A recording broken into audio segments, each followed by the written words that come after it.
Bonjour et bienvenue à tous sur ce premier podcast des droits des sociétés. Introduction. Paragraphe 1. La définition de la société. Qu'est-ce qu'une société? L'approche légale, c'est l'article 1832 du Code civil applicable à toutes les sociétés, qu'elles soient civiles ou commerciales. C'est un contrat spécial. Alinéa 1.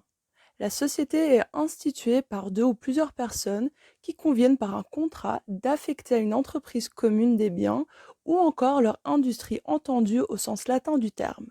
Force de travail associée en vue de partager le bénéfice ou de profiter de l'économie qui pourra en résulter. Par opposition à l'association, le but de la société est intéressé et lucratif. Alinéa 2. Elle peut être instituée dans les cas prévus par la loi, par l'acte de volonté d'une seule personne. Elle peut donc résulter d'un acte unilatéral. Une société peut ainsi comporter un seul associé. Par exemple, le SARL, le URL et le SASU. Alinéa 3. Les associés s'engagent à contribuer aux pertes. Peu importe le régime juridique, cet alinéa s'applique. En bref, la société suppose la mise en commun un minima de biens, par exemple, on appelle cela les apports. Les apports sont nécessaires pour exploiter une entreprise commune en vertu de l'article 1832.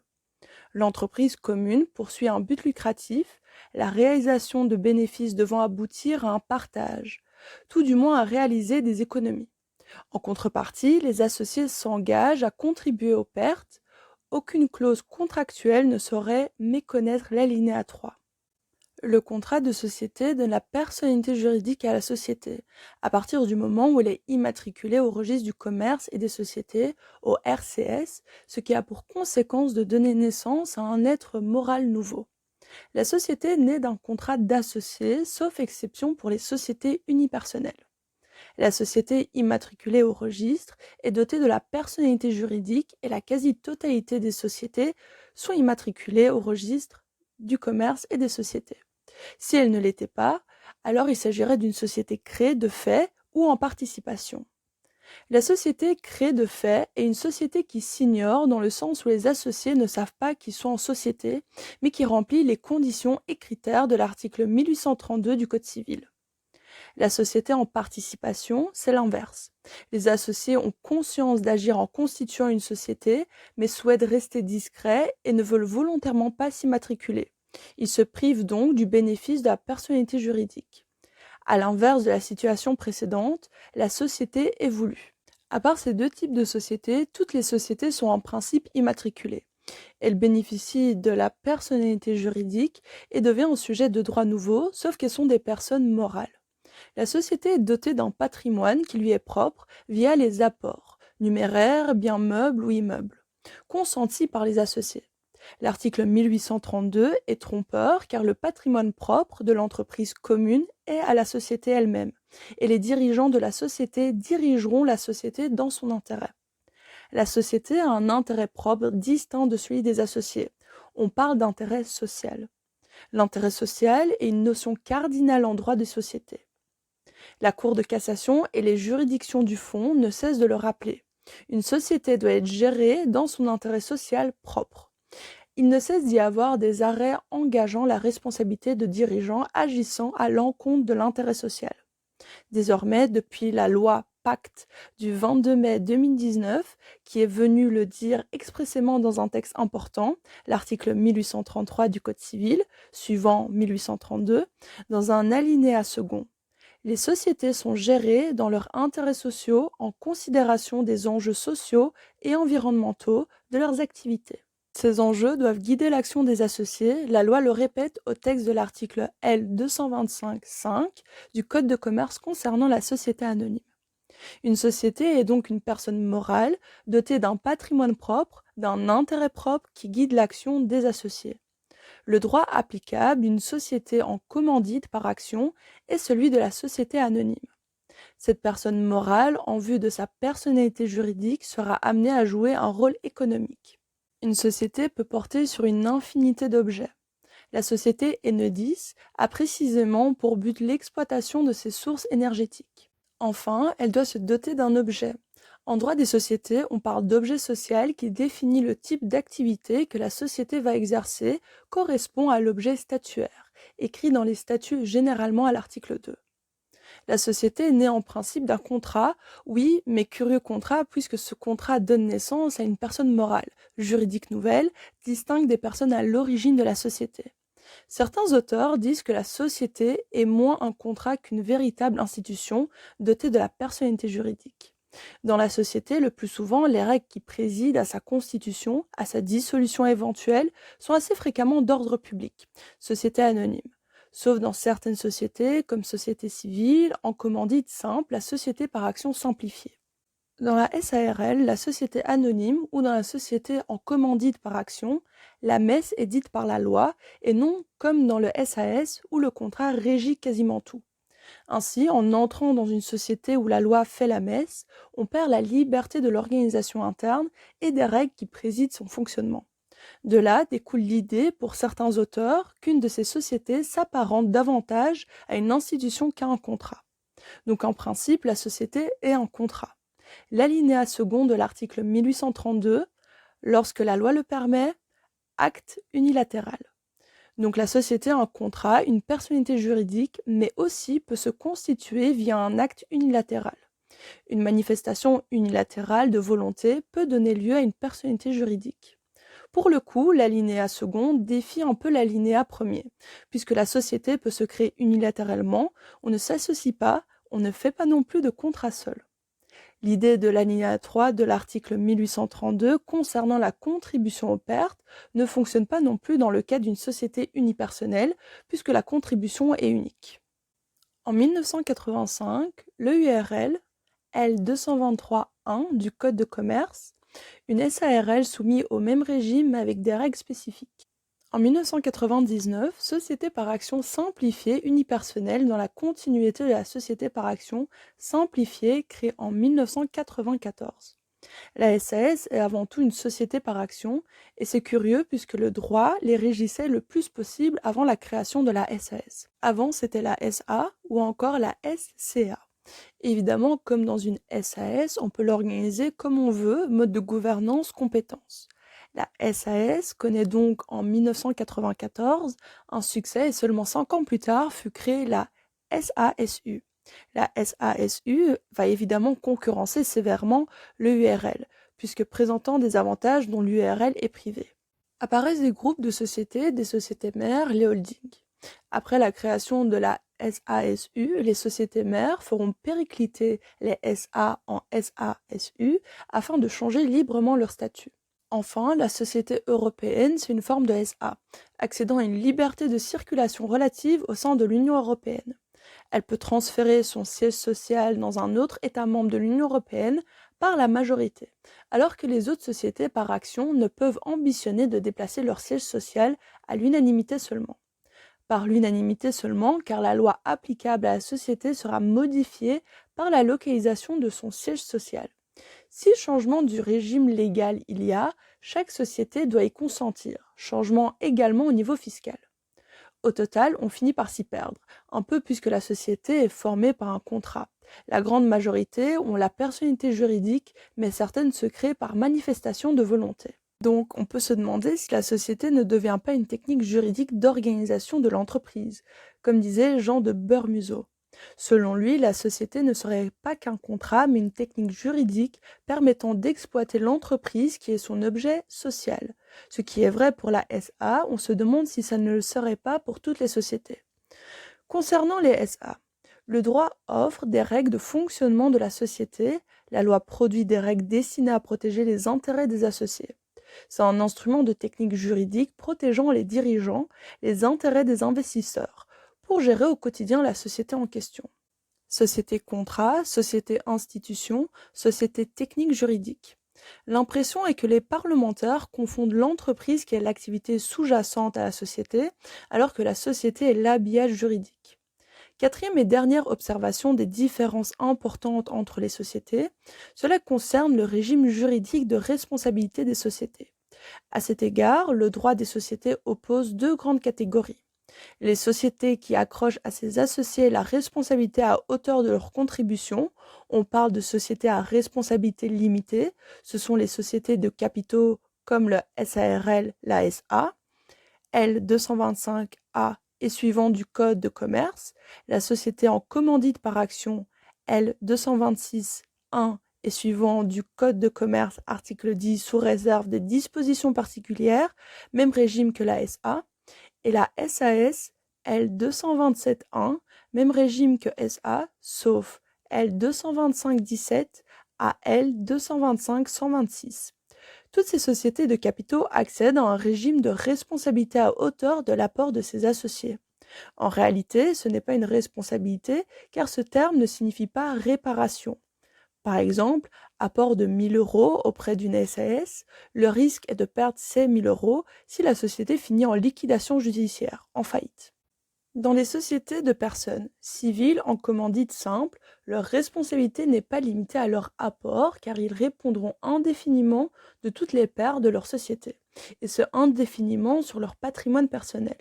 C'est donc une responsabilité des sociétés indéfinies et solidaires. C'est le cas des SNC, dans les sociétés de personnes dites commerciales. Les associés sont les commandités qui commandent et non pas les commanditaires, un peu comme les associés d'une SARL. Le régime de la société en nom collectif, le créancier pourra agir contre n'importe lequel des associés, puis charge après à lui de se retourner contre les autres associés.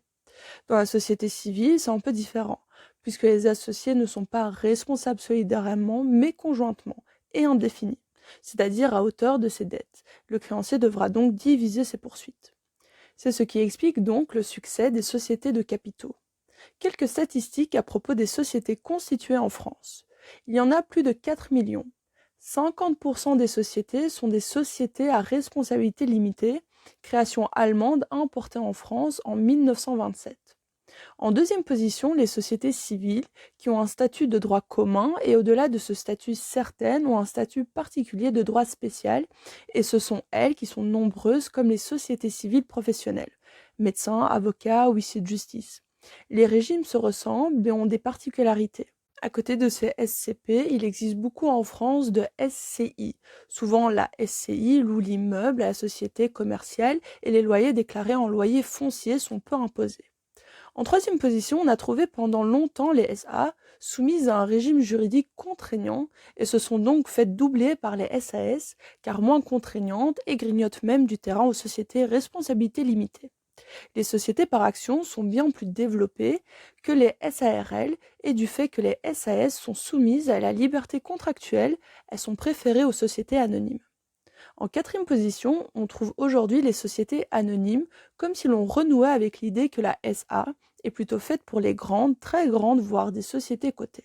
À l'origine, la SA a été conçue pour offrir ses titres, être une machine financière, et puis au XXe, elle a permis de structurer les entreprises moyennes, puis s'est révélé que le manteau juridique des SA est bien trop grand, et c'est la raison pour laquelle depuis une dizaine d'années, nous assistons à un reflux de ces dernières, qui ne sont aujourd'hui que souvent des grandes sociétés.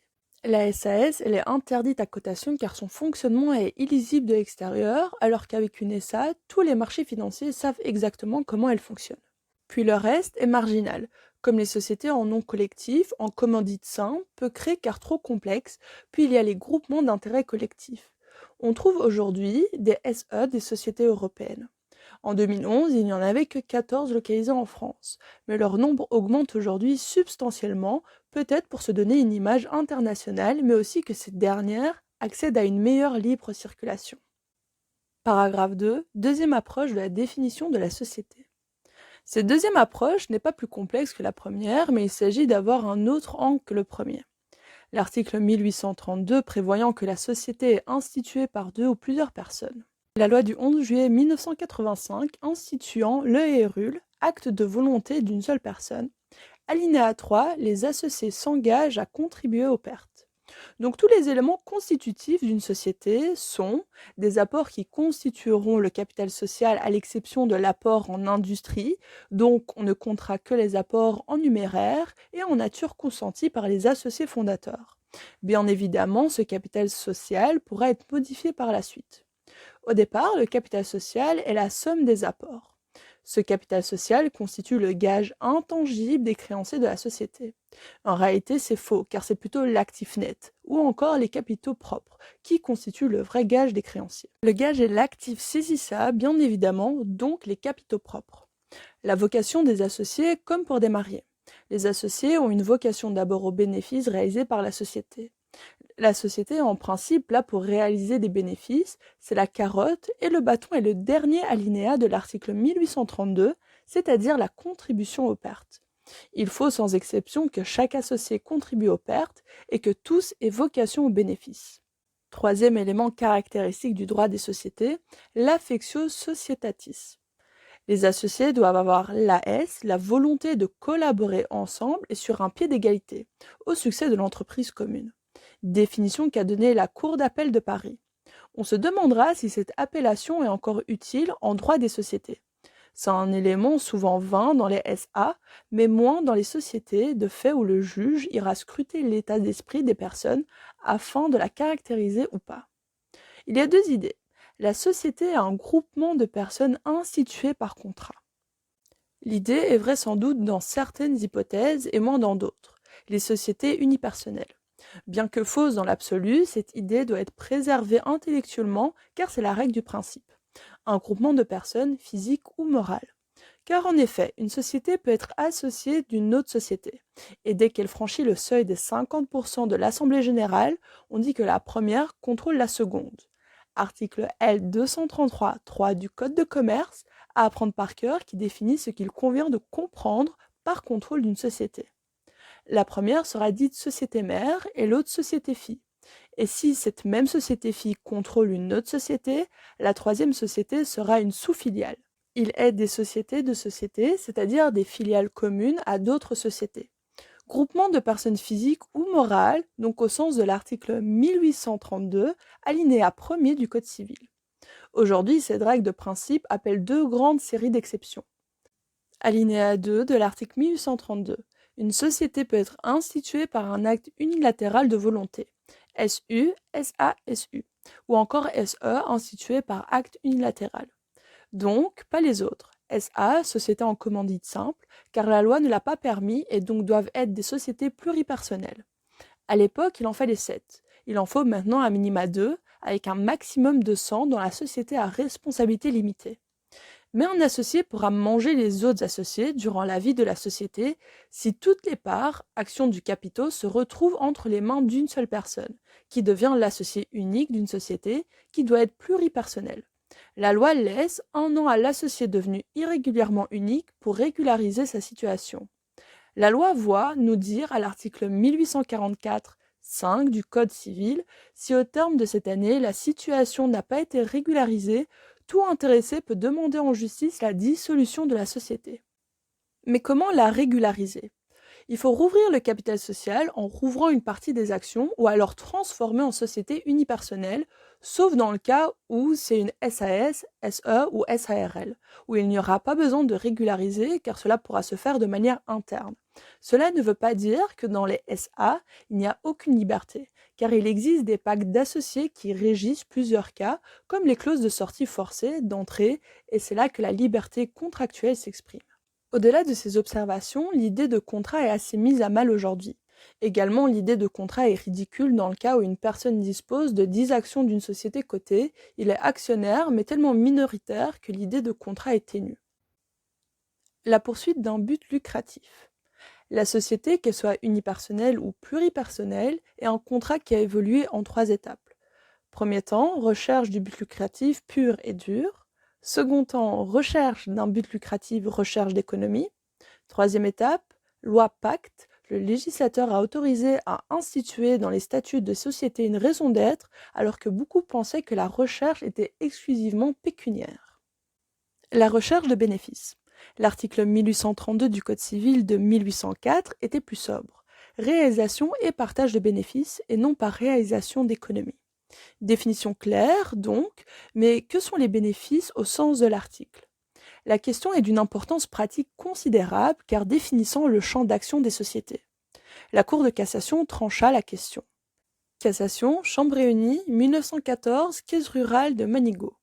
La caisse de Manigot était une caisse de crédit qui prêtait à ses membres en empruntant sur les marchés financiers à un taux de 0,10% plus bas. Les statuts de la société stipulaient que les bénéfices ne pouvaient être partagés qu'entre les membres de la caisse. Ils allèrent donc payer les impôts de la société à l'administration fiscale.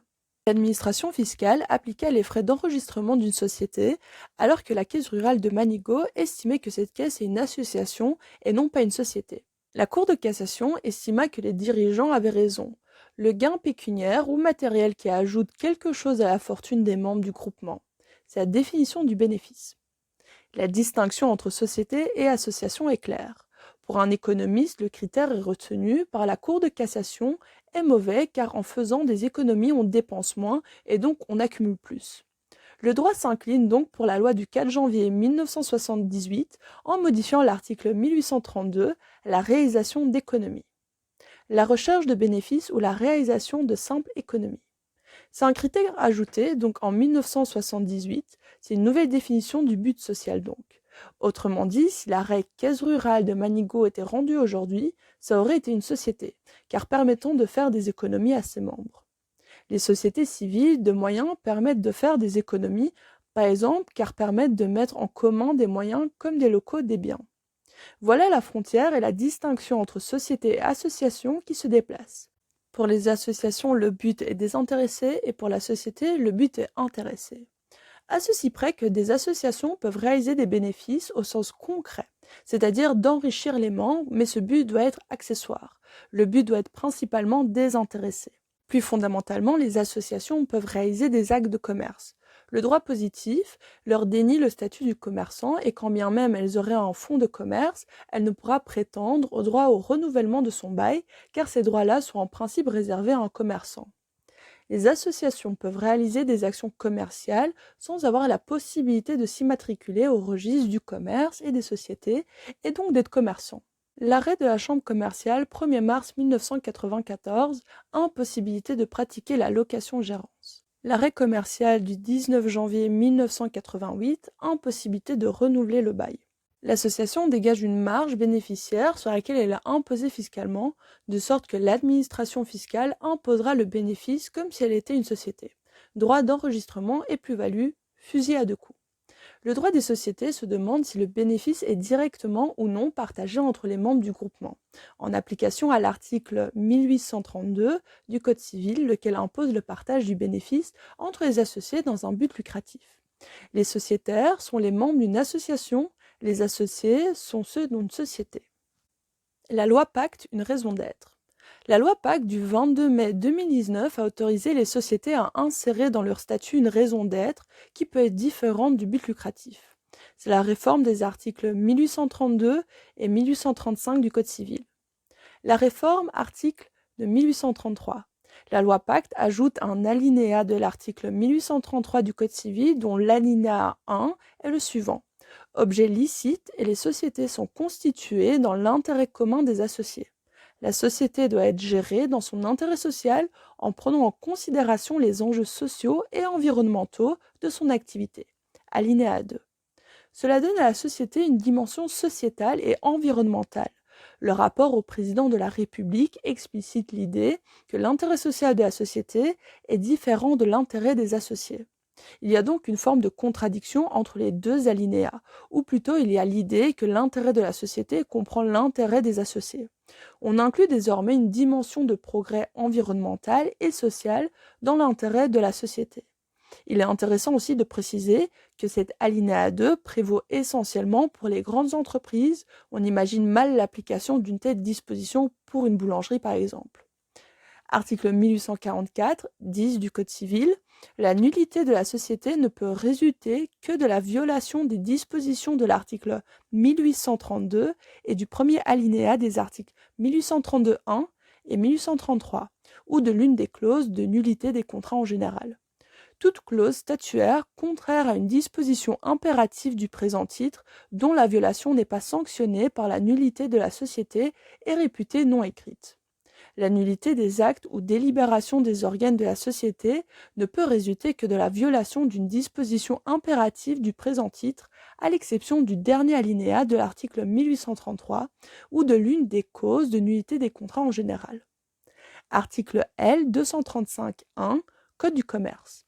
La nullité d'acte ou délibération autre que ceux prévus à l'alinéa précédent ne peut résulter que de la violation d'une disposition impérative du présent livre, à l'exception de la première phrase du premier alinéa de l'article L 225-35 et de la troisième phrase du premier alinéa de l'article L 225-64, ou des lois qui régissent les contrats, à l'exception du dernier alinéa de l'article 1833 du Code civil.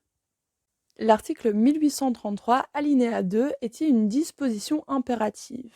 On n'en sait rien, mais quand même, on les reconnaît au ton utilisé par le législateur. Et à la relire, le ton est bien impératif. Il faut se méfier des nullités en droit des sociétés, surtout lorsque la nullité touche une décision des dirigeants de société, car si l'acte est nul en haut, cela implique des nullités en cascade. En revanche, lorsque les dirigeants de société, lorsqu'ils prennent une décision sans prendre en considération les enjeux sociaux et environnementaux, sont-ils susceptibles d'engager leurs responsabilités ou en les prenant insuffisamment en considération? L'article 1833 du Code civil est répété au texte L 225-35 du Code de commerce concernant les SA, qui vient de finir les missions des SA répétées à l'article L 225-64 concernant les SA dirigés par directoire, pour dire que le conseil d'administration ou le directoire des SA doivent prendre en considération les enjeux sociaux et environnementaux de la société. Il y a donc bien un chef de responsabilité éventuel aux dirigeants, d'autant plus que cela n'est pas répété aux autres droits spéciaux concernant les SAS et SARL, alors que l'article 1833 concerne toutes les sociétés. La réforme de l'article 1835. Les statuts doivent être établis par écrit. Ils déterminent, outre les apports de chaque associé, la forme, l'objet, l'appellation, le siège social, le capital social, la durée de la société et les modalités de son fonctionnement. Les statuts peuvent préciser une raison d'être, constituer des principes dont la société se dote et pour le respect desquels elle entend affecter des moyens dans la réalisation de son activité. Cette réforme s'inscrit dans une volonté de moralisation des sociétés, de telle sorte qu'elle peut désormais se doter d'une raison d'être, laquelle peut être insérée dans les statuts de la société. La raison d'être se distingue du but pour laquelle la société serait constituée. Rapport à la commission spéciale des lois, doute existentiel fécond, raison d'être. L'idée est d'apporter un sens réel à l'existence de la société, ce pourquoi elle exploite son activité en plus de réaliser des bénéfices. L 225-35, raison d'être SA, clause des statuts. La raison d'être peut permettre à une société d'apparaître plus vertueuse sur les marchés financiers. Ainsi, certaines raisons d'être sont parfois fantaisistes, comme celle de la société Carrefour. La lutte contre le réchauffement climatique est intrinsèquement liée à l'apparition de la raison d'être, mais aussi à l'intérêt environnemental de l'article 1833. Cela renforce l'idée que la société est une technique juridique d'organisation de l'entreprise en vue de certains buts.